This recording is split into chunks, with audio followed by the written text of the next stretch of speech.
Okay. I think that Horizon House tries to start on time. I remember when I lived on San Juan Island, we had a phrase called island time. So if anybody was late, we said, don't worry, they're just on island time. Well, welcome to Writers Read. We're just glad to gather again. And our readers are Bernice Kastner and Don Mayer. And I have put out a card table over here that has some of their writing on it. And Don just arrived with some additional items for the card table. So we'll find out later what those are. Will we, Don? Yes. Excellent. So let's get started, of course, with the poem. I say a phrase, you say a phrase. Right, right, right. Until you get it right. Then read out loud. You'll draw a crowd and bring us great delight. Now, have you all memorized that? So I don't need to do I say a line, you say a line. We've done it so often that maybe we should all memorize it, and Nancy Cope would not have to start it. So welcome. And I just want to say welcome to Bernice and Don, who have read before. And one or two of the items over on the card table are the 2 3-ringed binders of people who have read in the past. And they've read short pieces. See, some people have read from books, and some people have read shorter pieces. So those are, amazingly enough, all in those 3-ringed binders. And I just thought I'd bring them so after our event today, you could take a look at them over on that card table. I wrote both Don and Bernice about, 10 days ago maybe, and said, please bring a book or an author who changed the way you view the world, who changed the way you think. And so I'm looking forward to what they both brought. And it can be anything, absolutely anything. So let's look forward to Bernice's answer to that question. Welcome, Bernice. Thank you. What did you bring? Well, of course, the reason I have a memoir is because my mother wrote a memoir, and my mother wrote a memoir which I have brought it with me because I had a sister-in-law. You see, I'm not a writer. At least I never felt I was a writer. And it was my husband who was the writer, and his mother was a prolific writer. She was Polish, but she spoke about 5 languages, and she had poetry published in Polish language after she, in Poland, in the newspapers after she left Poland. I mean, she would send them back.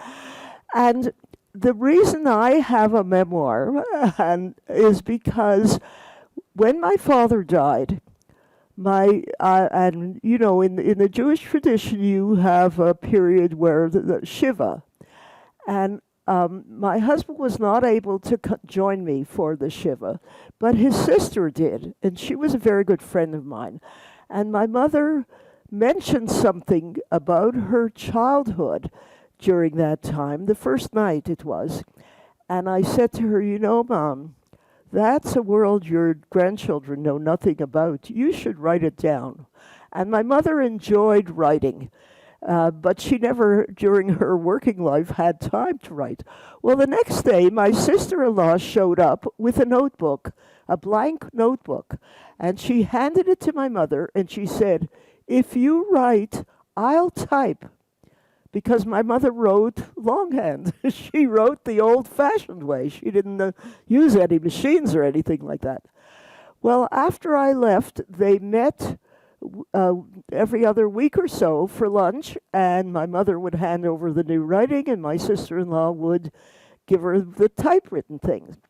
And my brother-in-law, and I had a cousin who lived near my sister's house, took turns making photocopy was just coming in, and they took turns taking getting this photocopied, and my mother sent it out a chapter at a time to all her grandchildren. And I have the copy here. For my mother's 80th birthday, I had a niece who was working for a publisher, and word processing was just coming in. And my niece's employer wanted her to learn to use the word processor. And he said, I don't care what you type, but I want you to be proficient on this machine. And so my niece took my mother's writings and typed them, and for my mother's 80th birthday, she was presented with a hardbound copy, and the rest of the family got these kinds of copies. And so that was, that made my children nag me to write a memoir. So this is the book you brought that changed the way you view the world. In fact, it got you to write, did it? That's right. And my poet daughter, whose poem is up there, the reason the poem is up there is because I'm going to end, it's another coincidence. I'm going to end my reading with the chapter about when we went to the solar eclipse, a complete solar eclipse in 1970. And that's the picture. And in general, my husband was an astronomer. I mean, he was an amateur astronomer, and he used to wake the kids up in the middle of the night to take them out and see some special thing. So, so my daughter's poem was published in Science in the early 80s. So that's up there just because that's the chapter I'm going to end with. So Bernice called me about 5 days ago and said, would it be appropriate to show a picture of the 1970 eclipse? I said, it's quite a coincidence. Bernice, it couldn't be more appropriate. So that is a gift, and Judith Skillman is her daughter. And so, Bernice, you may start your reading now. Okay. So I'm going to start with the second chapter. This one way, and the way my daughter got me to actually work on this was she sent me a whole list of things she claimed I said that did not make sense to her, that she didn't understand. She said I had all these sayings. Well, they were mostly my mother's sayings, but so she sent them to me as prompts. And so this is what they named it for. If wishes were horses, then beggars would ride. I must have heard my mother say this many times when I was very young. I feel as though I always understood that she was telling me that if I wanted something to happen, I needed to do something other than wish for it. My mother was a great believer in the idea that children learn to make decisions by seeing that they were expected to do so, that they learned responsibility by being given responsibility, and that they learned to manage money by having money to manage. I know I was the only one among my friends who had a clothing allowance at the age of 12. At that time, my father was working in the ladies' clothing industry as a cutter and designer of coats and suits. Whenever my sister or I outgrew a coat, he enjoyed designing a new one for whichever girl needed one, or for both of us so they would match. And then he would cut it from the remnants of cloth that were available to him. the factory owner allowed one of the seamstresses to sew the child's side garments, so this meant I always had a nice coat. Important in a city as cold as Montreal, that I didn't have to buy. We wore uniforms to school, and these were bought at the beginning of each school year, which meant that my monthly clothing allowance was designed to cover the cost of whatever clothing I would need for purposes other than school, and for necessities like underwear and pajamas. It was made very clear to me when the clothing allowance was started that if I did not plan carefully, I should expect to wait until the next month if I had no money left.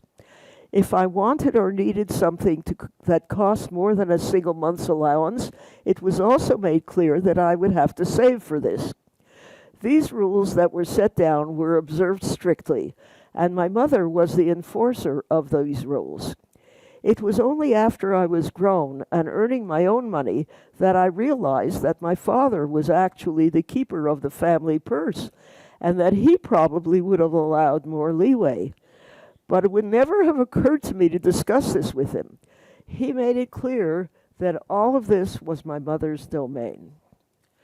It was when my parents visited while I was already married in graduate school and receiving a stipend for teaching that the reality of my father's control of the family finances came through to me, because my mother expressed her joy when she observed that I had my own bank account. I had always seen my father as generous, and I think it's true that he was far more generous than most men in his financial position would have been. What I did not understand until that moment was the issue of control as it appeared to my mother. At this point in their lives, my parents were in business together, and they both were working very long hours, making a living, but with not much to spare. And she clearly felt that she was not in a position to make decisions that were important to her.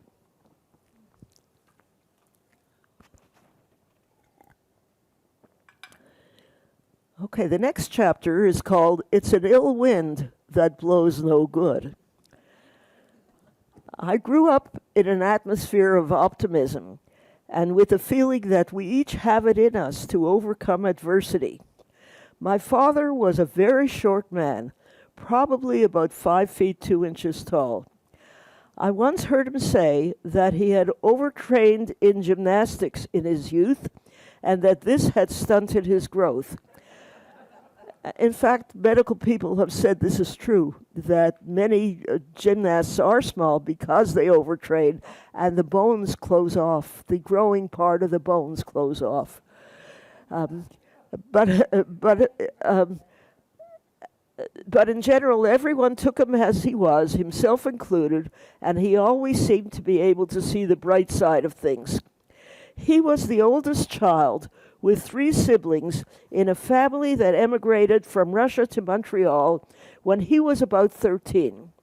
We never actually knew his age because his mother didn't want anyone to extrapolate her age by knowing his. But my mother said he must have been born in 1900, give or take a year. The family had left Russia, actually the Ukraine, after 4 or 5 years, agonizing years, of keeping the youngest member of the family, his brother Ben, hidden in their basement, or, if they had to take him out, dressed as a girl. This was because if the local authorities had learned there was another male child in this family, the older boy, my father, would have been taken as a conscript in the Tsar's army. While growing up in Russia, my father trained seriously in gymnastics, and I recall seeing him perform as part of the YMHA gymnastics team. He also liked to entertain his children, later his grandchildren, by walking on his hands, which he was able to keep up for several minutes. He was always physically fit, and when he developed high blood pressure late in life, he did not have to, he stepped up his physical routine and did not have to take medication to control hypertension for very long. He arrived in Montreal at the age of about 13, speaking no English, and he never lost his Russian accent. But he studied on his own and took the provincial matriculation exams and qualified to enter McGill University. Of course, the family could not afford this, and for a while he helped in the family business until he entered a trade and became a cutter in a ladies' garment factory. He also took courses in design, and I remember seeing him sketch coats and suits when I was very young. My father's family was very orthodox, but this was not his view of life. He was more interested in science and philosophy and felt that religion was not a good basis for decisions about his life. He rarely engaged in arguing about these issues, or about anything else for that matter. He simply let everyone have his or her say, and then he quietly did whatever he wanted. He had no tolerance for complaints or whining. His response, if you expressed unhappiness or dissatisfaction to him, was snap out of it. On the other hand, he was also supportive of others' needs to do what was important to them. When my sister had just graduated from high school, she was 18 years old and wanted to go to meet her boyfriend Julio's family in Caracas, Venezuela. Julio and his twin brother Jose were living with an aunt on our street and had been attending the local high school. My mother was strongly opposed to the idea of letting her youngest child make this trip, but she reported to me many years later that my father persuaded her by arguing, "Do you want to lose your daughter? This is something she intends to do, whether or not we support it, and we should help her do it." My dad was an excellent chess player, and there was always one chessboard in a corner of our living room where the game he was playing by mail was displayed. He would wait until his opponent's move arrived in the mail, then he would study the board, make his own move, and mail it out. He was a patient man. I always thought of him as not being terribly sociable because he was not usually an active participant in the chatter at the many family gatherings that took place as I was growing up. But when he and my mother retired and began spending a few months in Miami Beach every winter, he became a raconteur to everyone's surprise. On the occasion of what we thought was a surprise party for my parents' 50th wedding anniversary, after the toast to this long-standing marriage was made and my parents were called upon to say something, it was my father who pulled some notes out of his pocket and gave a most entertaining speech. One of my most cherished memories of my father is of an occasion not long after we discovered how well I had done in the provincial matriculation exams when I graduated from high school. We were alone together a week or so later, and he said to me, "You know, kid, you can do anything you want to." Several months afterwards, as my first year at McGill University was far enough along that I had to make a decision about what kind of major to choose, I decided to apply for the honors math and physics program. My mother was opposed to this idea, as she thought I would be jeopardizing my marriage opportunities. And I quote her next, "Boys don't look girls to be too smart." My father did not participate in the discussion, as was common, but he was there, and I stood my ground.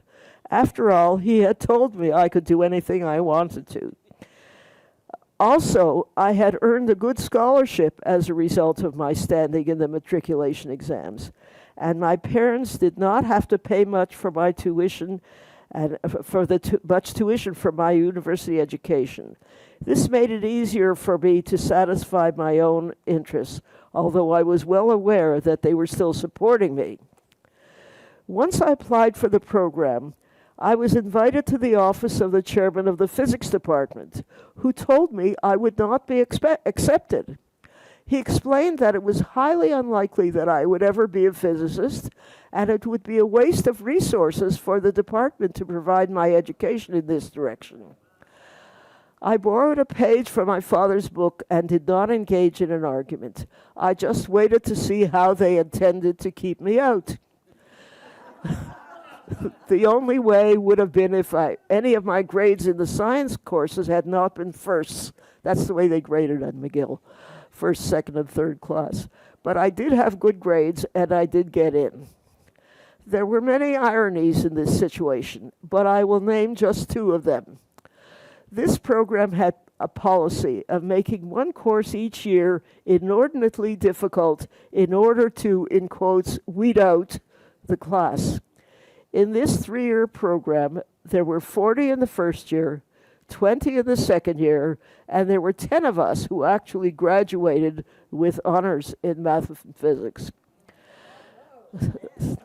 And the other point, 2 of the 10 that did graduate never had any intention of becoming physicists. They were in the program because they believed, correctly as it turned out, that this would help them get into medical school. Both these men were Jewish, and there was a quota for Jews in each entering class at McGill's School of Medicine. Well, I don't know how much time. Okay, well, I'll just do this. The next section that I'll read is called "You Can't Be All Things to All People." The launching of the satellite Sputnik by the Soviet Union in October 1957 had an enormous impact on my life. By then, Sid and I had 2 daughters, 2 and 3 years of age, and Sid was well along in his PhD program. We were living in student housing at Syracuse University, where all the women were either working or babysitting or both. And I had held a series of rather interesting part-time jobs by exchanging babysitting with my neighbors while I tried to decide whether or not I was ready to start serious graduate work myself. At the time of the Sputnik launch, I was doing statistical calculations for a group of sociologists at the Veterans Hospital in Syracuse, and I had already taken 2 graduate-level courses in physics. Suddenly, there was a call for more and better trained teachers of mathematics and science, and the education department at Syracuse University offered a 5th-year program that was designed for people like me who had a bachelor's degree with a strong major. I had 2, mathematics and physics, but no formal courses in education. I made inquiries at the local school system and was told that I could have temporary certification and a teaching job at the secondary level as soon as I had taken just 2 courses, Methods of Teaching Mathematics and the Student Teaching Practicum. And I could take the other courses over a long time period. With 2 young children and plans to have more children eventually, I realized that this might be a good direction for me to take, since it would allow me to be home with my children in the summers. After thinking about what I would prefer to teach, I decided it would be mathematics, since it was obvious to me that you can't do physics if you don't have the needed mathematical background. I applied for a teaching assistantship in the mathematics department and was initially turned down because they were, in quotes, tired of hiring physics wives.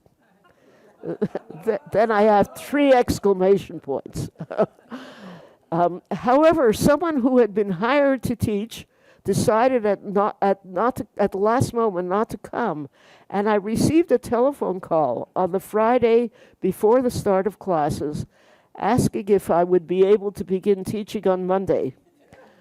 I decided it was in my own interest to accept this offer since I had already registered in both courses and that were required for temporary certification. Now I was suddenly very busy since I taught 2 sections of college algebra, as well as taking the Methods of Teaching Mathematics course and doing the student teaching. But the girls were both attending the university's excellent nursery school, We had a network of backup babysitting. Sid had enough flexibility to be with them if necessary, and it all worked out. I was fortunate to be assigned to one of the most effective teachers I have ever known for my student teaching practicum. And it was through this experience that I learned at the very beginning of my teaching career that you can't be all things to all people.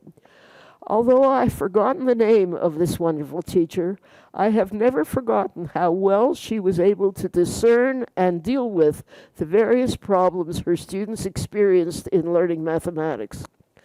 I was assigned one of her classes for my student teaching, but I always arrived earlier so I could help with a class she had in the time period before mine, because she was doing such interesting things with these students who were clearly functioning well below their nominal grade 7 level. I subsequently learned that all the students in this class had behavior problems in their other classes, because frequently one or another of them was called out to visit the principal's office. However, in their math class, they all worked productively in pairs or small groups at tasks they could manage that were designed to help them master whatever this excellent teacher felt was suitable. The methods course was taught in seminar fashion by Dr. Robert Davis, who went on to develop the Madison Project at the beginning of what became an era of mathematics curriculum revision. And this project eventually became a part of what evolved into the new math. I reported on this class during one of the seminars, and shortly afterwards, Dr. Davis attended the class and then began to attend regularly in order to try out, with great success, some of the strategies he went on to develop into the Madison Project after he received funding from the National Science Foundation in subsequent years. In fact, the project was named for the school in which my supervising teacher taught, Madison Junior High School. Most students in the class I taught, as well as the class I have just described, appreciated they had a superb teacher. But I was also present at one of the PTA evenings where I heard complaints to and about this teacher, which made me aware that no matter how well you do the job, there will be those who are not satisfied. In my own teaching career, this knowledge was very helpful when I had to deal with criticism from parents or students. After completing the 2 initial courses required for temporary certification, I still had my teaching certificate, and so I continued on in the 5th-year program and was able to complete my master's degree in mathematics education before we left Syracuse, and was fully certified as a teacher when Sid accepted a position at the Goddard Space Flight Center in Maryland. Okay. Okay, I will close with this last chapter. I have one more chapter, very short, and that's for the picture. I call this one, so I'm sorry I'm running over. A thing of beauty is a joy forever. One of the most profound experiences of my life occurred in March of 1970 when Sid took the family to Virginia Beach to see a total solar eclipse that was going to take place close enough to make the trip feasible. Although I had been well briefed on what to expect, the experience itself was too dramatic and awe-inspiring for any possible preparation.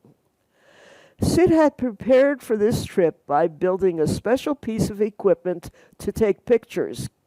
He constructed a long tube, in quotes, with a lens at one end and a film holder at the other. The tube was made of 4 boards, so it was square rather than round. And 3 people were needed in order to take each photograph, because the person who loaded the film magazine was too far away to open the shutter of the lens. And it was also necessary to load a new film magazine for each picture.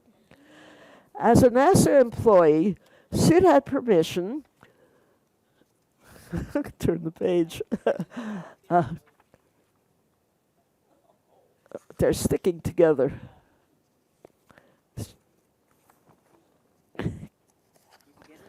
uh, to use the site that the Goddard Space Flight Center had reserved in order to make official photo observations and measurements of the event.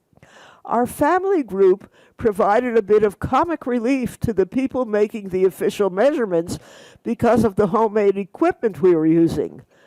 Sid carefully oriented the long box that served as the camera. What he used to prop it into position and keep it there was a kitchen stool that he had made from the high chair our children had used when they were very young. He had organized his team and explained carefully what we were to do. Joel passed each film magazine to me. I inserted it into the film holder. Sid opened and shut the lens cover. Then, on his signal, I removed the exposed film and inserted the new one that Joel passed to me. We began with a loaded camera, and once we were close to totality, we began to take pictures. As I recall, we were able to expose perhaps 6 films while the moon was passing in front of the sun. Meanwhile, I was trying to take it in all that was happening, and it was truly incredible. It began to get darker and cooler, and the birds started twittering louder and louder. Then suddenly the shadow bands, alternating dark and light bands, were rushing along the ground. And then it got very dark and the birds were silent. After a very short time, it began to get light again, and the birds again got noisy. Meanwhile, I was loading and unloading the film cartridges on signal.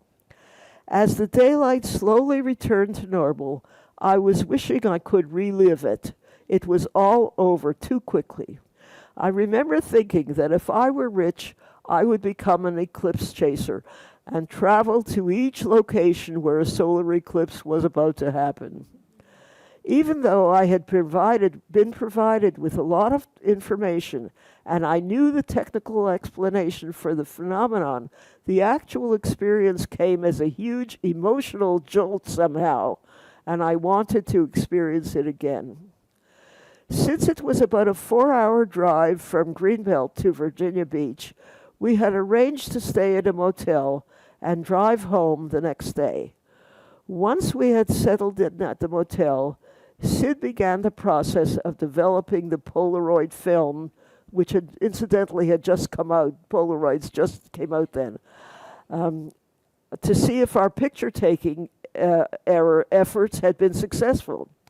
How exciting it was when we reached the picture that showed the solar corona, and even more so once he had developed the one that showed the diamond ring effect, which is the picture on the screen, when the first bit of sunlight reaches out from behind the moon.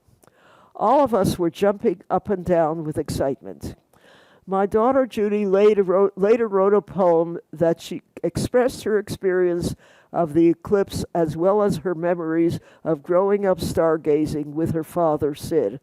This poem appeared in the journal Science 82, and it is reprinted on the following page, and that's the picture up there. The 2 pictures I have just described hang next to the doorway in my home. I see them whenever I open the door. In a sense, then, I do relive the experience all the time, even though I have never managed to actually be at another solar eclipse.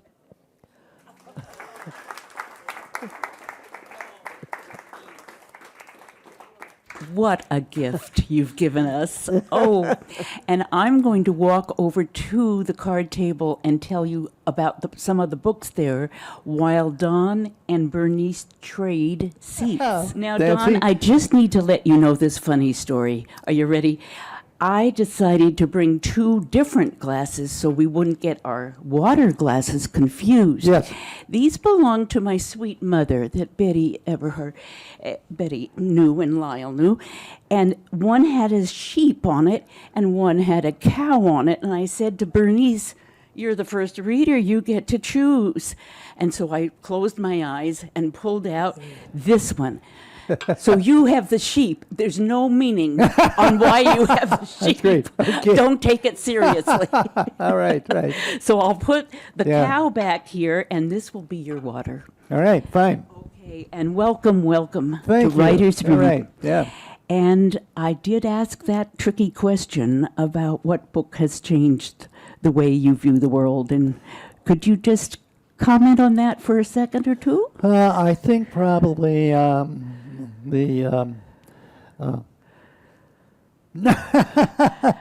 I think if less traveled. What am I thinking of? Oh, the road less traveled. Road less traveled. Yeah, I think that I read that at a time when it was very helpful to me, Okay. and I have just appreciated it. Yes, It just good. came to me at the right time. Exactly. Right. The other book, which I have appreciated for a long, long time, some people here are really interested in the Christian faith, probably have heard about the Niebuhr brothers, Reinhold and Richard. Okay. And I found out they had a sister named Hulda. Nobody ever heard about her. Oh, I no. bought a children's book that she wrote. I've used it ever since. Oh, it's Don. it's been the foundation of whatever Bible studies I've taught for a long time. Yes, Yeah, so yes. Anyway, that was Interesting that Interesting. her book was Right, just yeah. Nobody ever heard of nobody Hulda. knew about it. Okay, well. Okay, so I'm reading Writing Kids Writes Home. When my dad died and we went through all of his effects and so forth, I found this stash of letters. He had saved every letter that his younger brother had ever written home, including a postcard which began all his writing. That's been a treasure, and that's what the book is based on. Writing Kid Writes Home. Okay? All right. The postcard. He hurried along the shoulder of the highway while still trying to be as inconspicuous as possible at an hour when all the other 7th graders were trapped in school. His school day coat was barely warm enough for the weather this weather-threatening February day, but at least it wasn't raining yet, and it was exhilarating to finally be free and on his way. But he couldn't really enjoy the freedom while there was still a chance of being spotted. Okay. After riding the streetcar to the end of the line, he hitched a couple of short hops, but started walking before he got too close to town. Too much chance that somebody who knew him would stop and pick him up. The Keeney house was on the edge of town, had not been a problem because it was way off up the hill, but their neighbors along the road might recognize him. The Keeneys had hosted family events winter and summer for as long as he'd remember. He'd often played with their neighbor kids. Worse yet, Vera Keeney, always his older playmate, worked for her father at his Manchester Hardware and Lumber Company right on Main Street. He didn't dare even look across the street to the store as he hustled on. Finally, after a mile or so down the road, it was safe to stick out his thumb and get started with some long-distance hitchhiking down U.S. Highway 66. Back at Shepherd Public School, it would be about time for that dumb orchestra class. Big mouth Billy Bullenbacher could have it. It was Billy's big mouth that got him moving on what he'd been thinking about for a long time. The professor kept accusing Billy of not keeping his violin in tune. Billy would say, "It's not me, it's Carl." "Nonsense. Don't try to tell me it's Carl's fault. Carl's brother," my other uncle, "Carl's brother is a violin tuner. Show us, Carl."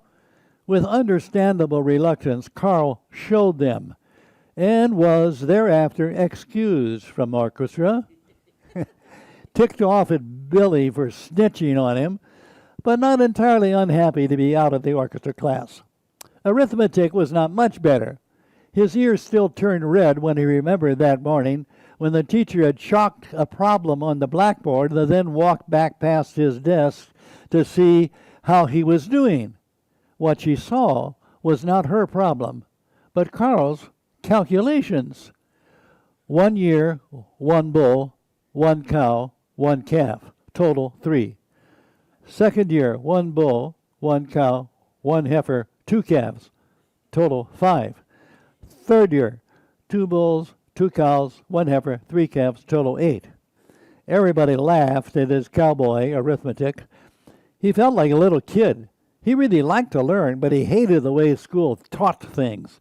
And he really hated living in the city. 800,000 people, most all like his family, crammed into 3-story red brick houses on 25-foot by 100-foot lots. Steamy hot and smelly in the summer, miserably cold and smoky in the winter. When he was really little, he tried hard to convince Ma and Pop that the little backyard lot was big enough for a pony. At least he could then pretend he was a cowboy. They didn't go with that. Walking backwards, facing traffic, thumb out, Carl's stomach tightened a little when he realized that pretty soon now the mailman would deliver the afternoon mail to 3505 Illinois Avenue. And Mama would be all upset when she read the postcard he dropped into the mailbox that morning when everybody thought he on his way back to school.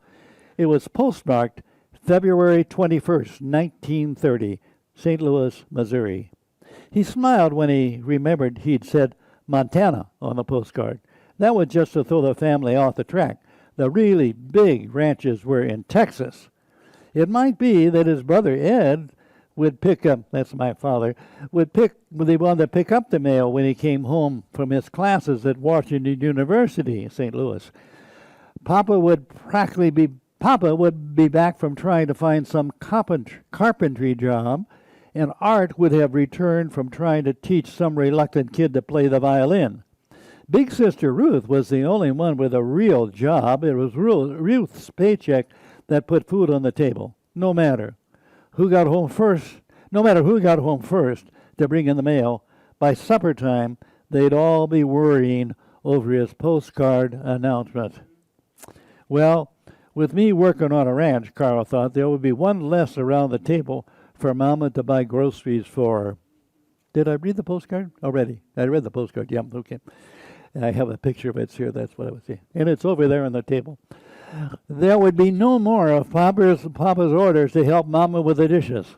It felt like dish time was the only time Papa paid him any attention, as if Papa thought Carl was too much a little kid to have anything important to contribute to the family. And last night, when he counted on going with his pals to catch the new cowboy movie on Cherokee Street, here Papa again yelling him to do the dishes. Actually, it wasn't Big Mouth Billy who got a movie. It was Papa. I'm sick of that stuff, Carl muttered. I didn't even bother to send a card to Papa. From now on, I'll just deal with Mama. Suddenly, a distant beep interrupted Carl's long-standing gripe. Turning quickly, he saw that the car that had just passed him was slowing off the highway onto the shoulder. "Hey," Carl said to nobody, "I think that guy wants to give me a ride." He ran to catch up with a black Chevy coupe. "Thanks, mister," Carl said, opening the door. "Where you headed for, son?" "Just as far down the road as you can take me. I'm headed for Rolla, Missouri." Carl was pleased. Rolla was 20 miles farther than he had ever been before. That will be just fine. Writing kid was on his way.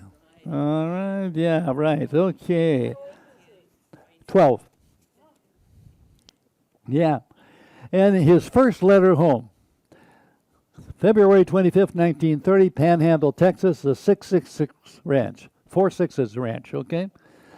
Dear Mother and others, I got to Texas Monday. The first day I got to Springfield, Missouri. The second day to Henrietta, Oklahoma. On Monday I got the 4-6's and got a job. I came and asked for a job and said I didn't mind working for a week or two just for board and room until he thought I was good enough for a hand. He said there wasn't much work because all the feeding was almost finished. He asked me if I had had any dinner. I said no. So he said, "Come over to the dining hall and eat something." I ate, and he came out and said I had a job. I'd worn out my pants, so I went to town and bought a pair of overall pants. The ranch is 168 sections large. A section is a mile square. I'm at a camp about 6 miles from the main ranch. A fellow by the name of Shorty has charge of it. We sleep there and eat there. I'm taking the place of a fellow 15 years old from Mexico. He's leaving the 1st of March. Shorty is so a nice fellow. He said, if your mother don't want you to smoke, why, don't do it here. Here is spelled H-E-A-R. He has creative spelling all the way through this. He was in the war. He is about 28 years old. He has a dog called Texas, pet cats and a pet calf and 3 pet horses and 2 sorrel and 1 bay horse. Shorty sure is comical. He isn't good looking and not bad looking, but he always says, S-A-I-D-E-S, when we eat and ask him to take something first, he says, youth before beauty. We got a Victrola here. The boss is about 50 years old. Everybody likes him, so much we call him Uncle Sam. We have a lady cook with a little boy. There is more wolves out here, H-E-A-R. We always carry a rifle to shoot them. We fix fences, feed cattle, and monkey with other things. Shorty and I have about 80 sections to take care of and about 1,700 cattle altogether. Yeah. So we burn natural gas for fuel, F-E-U-A-L. It comes right off the ranch, and there is oil wells and gasoline wells right on the ranch. I sure like it here. Don't try to get me, because if you do, I will leave anyway when I get back to St. Louis. When I get paid, I will buy, B-Y, a camera and send some pictures of here, H-E-A-R. It sure takes a lot of money to buy clothes here. I had to pause over there. It's C-L-O-S-E-S. A Stetson hats cost $6 to $29. Cherry chaps costs from 10 to $25. Boots cost $12 to $30. Spurs cost from $2 to $10. Neckerchief 50 cents to $3. Leather gloves $2.50 to $4. Hats, belts about $1 to $3. Riding belts $1.75 to $4. Saddle blanks and cost $20.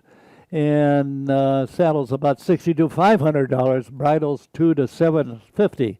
Cuffs from 60 cents to $3. If I have any money in the bank, send me it, and my suit of clothes, my shoes, socks, my scout neckerchief, underwear, shirts, handkerchiefs, ties, my trick boots, my trick book, belts, but don't send for me, because I don't like the city and I won't stay. Everybody else is in bed here. It's 10 after 10. Write soon and send me clothes soon. With love to you all, yours truly, the Writing Kid, or your son, Carl. Well, I said that the conversations I have with Carl in between these letters, my Uncle Carl, that is almost 100 years old when I'm talking with him. Well, your sons must really have been glad to get that letter. Oh, they were, Carl laughed, eyes filling with tears. Of course, I'd hitchhiked quite a bit the summer before, but at least those times they knew where I was headed. In your letter, I said to Carl, you skipped over that 4-day trip pretty quickly. You did about 800 miles. I would guess you had some interesting adventures along the way. I sure did, but I sure didn't want to tell my family about them. He did have some wild adventures. Once he refused. Some guys gave him a ride, a couple of guys gave him a ride. He thought when he got the ride, he didn't know about him too much. And they stopped for lunch and wanted Carl to buy. And or were stopping. They were going to stop, and so they were still riding, and in the car. And he said no, he didn't have enough money. He couldn't do that. He couldn't do that. They kept asking. The guy turned around and flipped open the knife and said, "You're going to buy us lunch." So he bought lunch. So it was some of his adventures along the way. He had quite some number of adventures getting to Texas, and they're all here. Okay. Well, let's see here. What I want to do. How are we doing on time? I don't know how much time. 10 more minutes. Okay. Yeah. Okay. Okay. Carl's first ride, the morning he left St. Louis, had taken him to Rolla, Missouri. That's about 100 miles down the way. Carl hiked up the hill to Rolla School of Mines and caught a ride with a couple of students going to Springfield, Missouri, that's in Southwest, for a Washington's birthday break. Where you going, kid? Texas. Texas? Where in Texas? Carl didn't actually know, but he remembered some town where he'd had a school-arranged pen pal once. He was pretty sure it was in Texas. Galveston? Galveston? Why Galveston? Because it's on the ocean. Well, it's sort of on the ocean. But you know what, kid? What? Laughing. You ain't never going to get to Galveston on this highway. By the time they got to Springfield, it was dark and pouring down rain, a cold February rain. This is where we let you off, kid, hoping by morning you figure out where you're going. Standing under the streetlight, Carl knew right away that his soon-to-be soaked school clothes would not be nearly warm enough to sleep in bed or a barn like he had planned. He decided to spend 75 cents of one of his Christmas dollars for a hotel room. Yeah, right. Okay, right. After he just later down the road, just out of Henrietta, Carl got picked up by a slick-looking guy in 20s, accompanied by two sisters, a redhead and a blonde, dressed in spectacular white bib overalls. Like loads of others in those years, they were heading for Hollywood, hoping to get into the movies. You can come along, get a job as an extra. Carl declined. I'm going to get a job on a ranch. In Sayre, Oklahoma, near the Texas border, the three decided that supper would be more enjoyable if they had a little more money. You stay here, said the redhead. I'll go over to that hotel across the street and earn us a little money. After a while, she returned in disgust. Only one guy in there, and he wasn't up to it. All right, so the foursome entered a diner with lowered expectations. As they were finishing supper, a couple of raunchy-looking guys at the counter made insulting remarks about the girl's questionable occupation. Taking his cues from the movies he'd sneaked into, Carl knew that an honorable cowboy was obligated to defend the honor of any female companion. So he says, you guys got such dirty mouths, you must have dirty brains too. Watch it, kid, you'll get a fistful of your teeth for dessert. As the four came out the door, they spotted the bad guys about to attack. Run for it! Running for their lives, the foursome split off in different directions. On the run, Carl spotted an official-looking guy standing on the corner and sprinted in that direction. Slowing to a panting walk as he approached, Carl noticed a badge. Bingo, Carl thought to himself. Excuse me, sir, is there some place around here I could sleep overnight?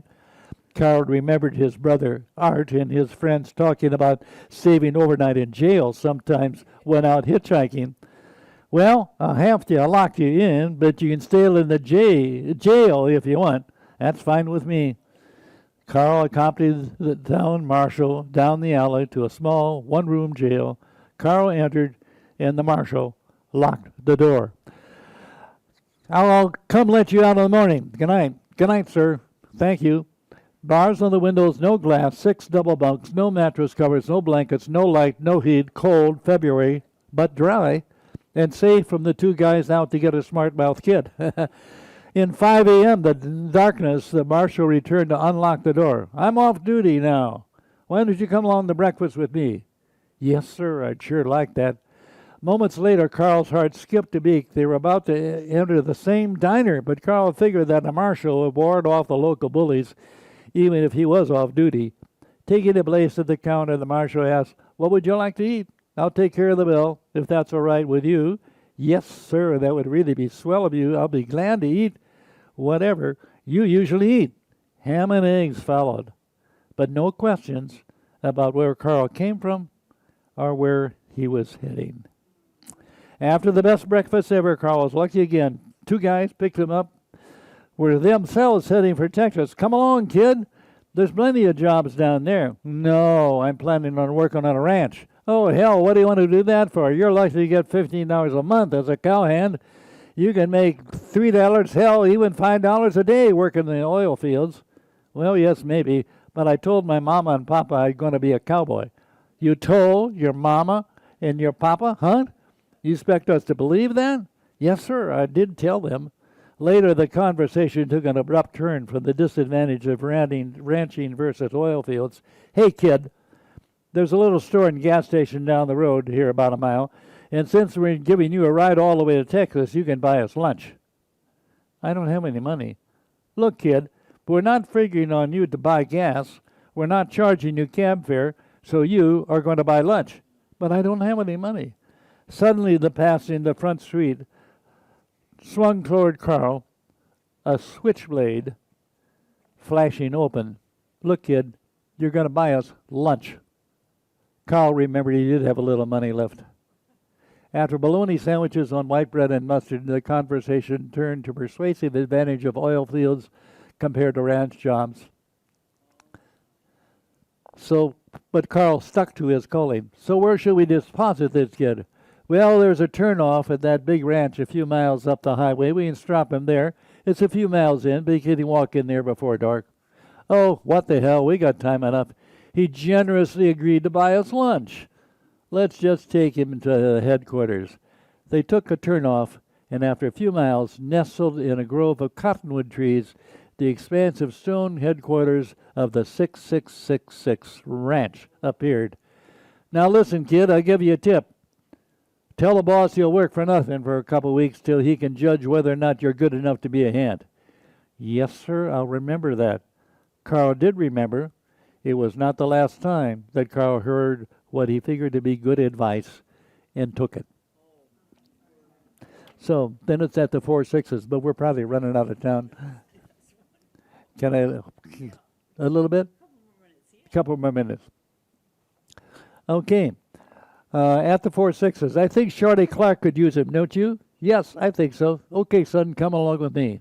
Sam Elkins, manager of the 108,000 Dixon Creek division of the 4-6s Ranch, nudged Carl in the direction of a nearby bunkhouse. Shorty, I got you a new hand. This is Carl. Carl, pleased to meet you. Thank you, sir. How about that, Shorty? I bet nobody called you sir since you got out of the Army. Well, that's the mark of the man who knows a person of real character when he meets one. I think Carl and me will get along just fine. Well, Carl and I have an agreement made at his suggestion. He will get a paycheck at the end of 2 weeks if he proves worth it. So you make sure he gets a fair chance to show he can be a real cowhand, all right? Yes, sir, we'll work on that. Carl, you can go in and look over your new place of residence. In a little bit, you and I are going to take a ride to the general store in Panhandle and get you some work pants. Those you are wearing are getting a little holey, so to speak. Yes, sir, I would appreciate that. Grinning from ear to ear, Carl turned to check out the bunkhouse. Shorty, Elkins says quietly, this kid is obviously an unaway. His mom and dad probably worried sick about him. When we come back, I'm going to give you some paper and an envelope. You make sure young Carl writes a letter to his parents before he beds down tonight. You give me that letter in the morning, and I'll mail it. Yes, sir, I'll take care of that. First day instructions from Shorty. Up before dawn. You go get the mules. Tie them up, feed them.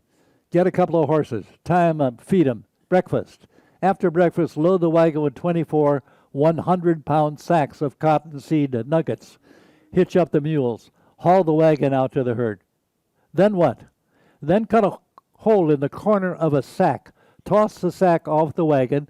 Tie a rope around the corner of the sack. Attach the rope to your saddle horn. Get on your horse and ride around in a big circle and call the cattle. Call the cattle? That's what I said. Make a noise like a hungry cow. If they don't start coming, make a louder noise. If they don't come in, then you ride out and herd them, and you can ride, can't you? Nobody had thought to ask.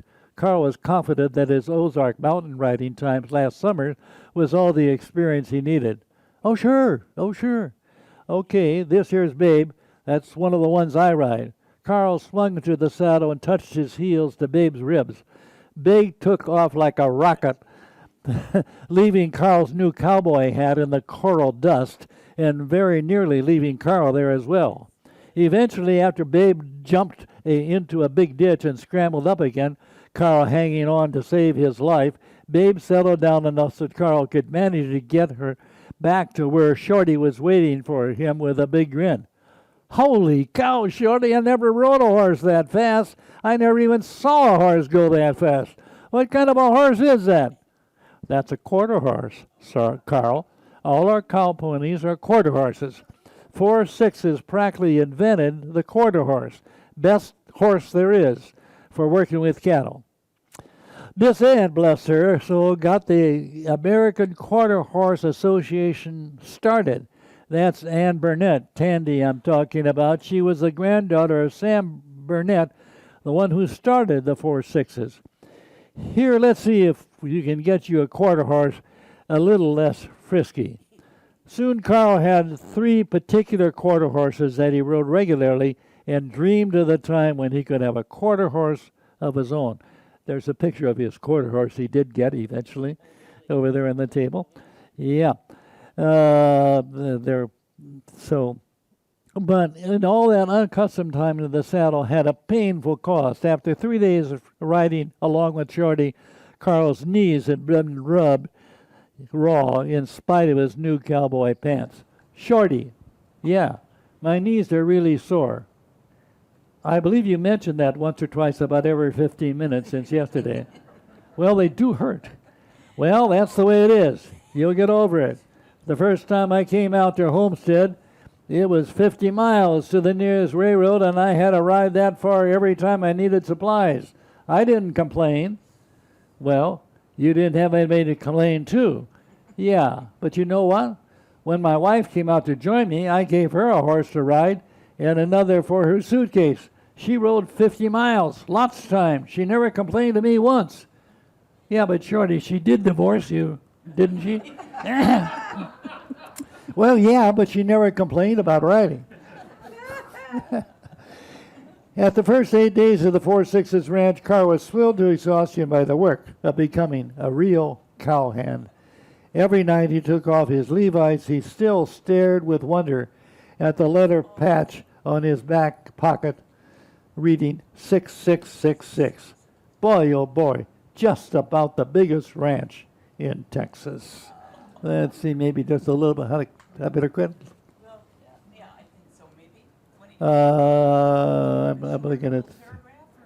What would you like to do? Excited as he was, Carl's restless nights were also filled with worry about how his folks at home were reacting to his sneaky departure. Finally, the ranch truck brought the letter he had hoped for and feared. His worry increased when he saw the address, A.W. Mayer. Papa usually didn't say much. It was kind of scary that Papa was actually himself writing. So there's a lovely letter from his dad here and so forth. And, This is anyway. wonderful. So, Don, I all wish there this were is- 50 copies of this book. We all want to read it now. Now, let me think. There is. I've got lots of copies upstairs. What do we have? We have one copy. Now, folks, if you take a book, promise me that you'll check it out somehow. You'll go to the library and maybe sign it out. And it goes a regular checkout process for the books that are on the back windowsill. And If you actually would like to have one, I'll be glad to give you one. They've got lots of copies. do so you? Okay, maybe we'd love another yeah. one so Just we can. give me a note, please. And, Okay, and that and would be the best way I could do that. Great, Don. Let's hear it for the writing kid. Oh, Don, thank you so much. What a rich afternoon. Yeah, it sure is. right. Wow, you Okay. and Bernice just filled us up. Thanks. Thanks so much. What a treat. Good deal. See you in May for another Writer's Read. I think it's May 10th.